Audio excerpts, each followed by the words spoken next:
দেখুন, chewing gum, সেই chewing গামের কথা তো আমরা সবাই জানি, এবং চিউইং গাম খেলাধুলার সময় বা কখনো কখনো এমনিতেই একটু চিউ করতে বা চেবাতে আমাদের ভীষণ ভালো লাগে।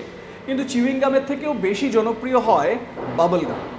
একটি বুদবুদের মতন, বেলুনের মতন ফুলে ওঠে, তাই না? বাচ্চাদের তো খুবই প্রিয়। এই বাবল গামের সৃষ্টিকর্তা কে ছিলেন জানেন? এবারে আপনাদের বলি। সেই ভদ্রলোকের নাম ফ্র্যাঙ্ক ফ্লিয়ার।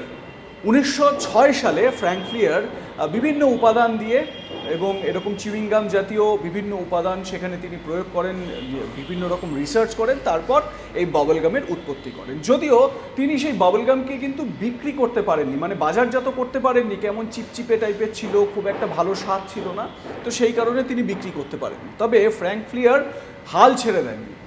তার অধীনে তার যে সমস্ত রিসার্চাররা ছিলেন, তার অধীনে যারা কাজ করতেন, তাদেরকে দিয়ে 1928 সালে তিনি আরও একবার এই বাবল গাম তৈরি করান।